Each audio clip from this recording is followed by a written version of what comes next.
For posterity, this is the very first video that I'm editing on my iPad.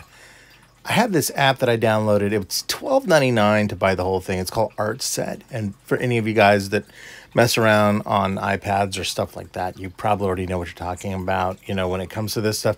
This was brand new to me. I didn't know much about it. So I decided to try out the limited edition version, and it has some of the tools available. So I thought I'd jump in and kind of sketch out some stuff that was in my head. This is a little creature that I had a silhouette idea of earlier, and I thought I'm gonna see what I can do with what's in here. So I tried out the pencil tool. This is me using the watercolor tool here. It's based sort of off of a little, maybe a mutated rat-like creature with some spines.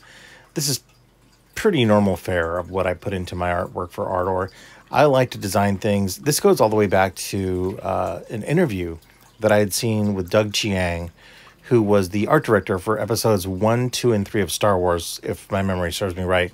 And he had a really interesting way of approaching silhouettes. Now, that is fairly well known across the art world, you know, how to design things so that way they seem fairly recognizable or are recognizable from seeing them instantaneously without color, without any real detail. Can you tell what the format and shape is? A really good example of that would probably be, the first thing that comes to my mind for me anyway, is either in logos like the Jurassic Park logo, you know that's the T-Rex, or in the case of JP2, the Spinosaurus, or Aku from Samurai Jack. There are certain characters that when you see their silhouettes, you've seen them so much that the silhouette speaks for themselves on that. So this was me just seeing if I like the tools that were in there and kind of messing with it, getting used to recording on this thing.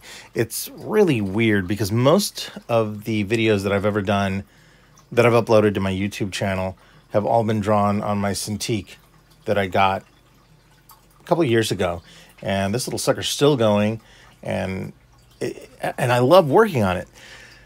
The problem is, for me at least, I wanted something more portable and something that I'd be able to work on and create more content, and I'd be more apt to want to sit back maybe on the couch or somewhere else and be able to draw. And I'm going to go ahead and tell you guys, so one of the things that I had always held off on with iPads were just, it was a whole nother, you know, ecosystem and design thought process to get into. And I will say that comparatively speaking, this Apple Pencil really is, it actually does kind of measure up to the hype. So when I got this iPad, I also wanted to go ahead and get, they have this stuff called Paper-like, and you know, you apply it. I almost got it perfect. I got one or two little dots of dirt underneath it, and that was not great, but it works really well with the Apple Pencil, and it does sort of feel like I'm drawing on paper. It really works well.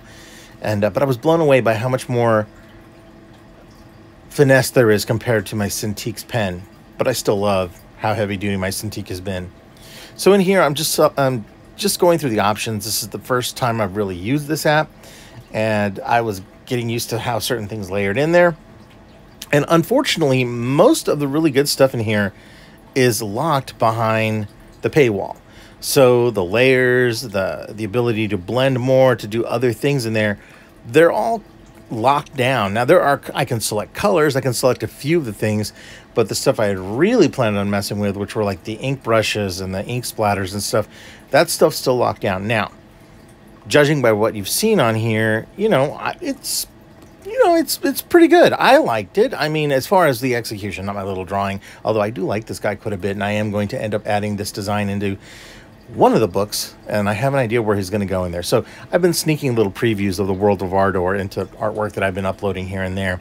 And so here I was just drawing in some penciling shadow underneath. They have this beautiful little smudge tool that I'll switch to here in just a second that was really nice. Some of this is just getting used to the idea of drawing on. This is an iPad Pro 11-inch, yeah. And so just getting used to the size format and everything. It is smaller than my Cintiq, but I still love it quite a bit.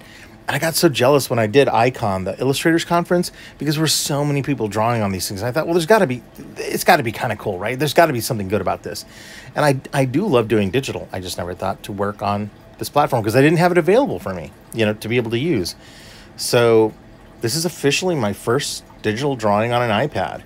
And it's just a little impressionistic creature and, you know, my favorite sort of thing to draw, these little shadow guys. So this was really fun. This was really neat, and I love the fact that I could drop in the background and select papers and things like that. I know that everyone uses Procreate. I saw that too, but I thought, you know, I'll get to Procreate eventually. Everybody's using it.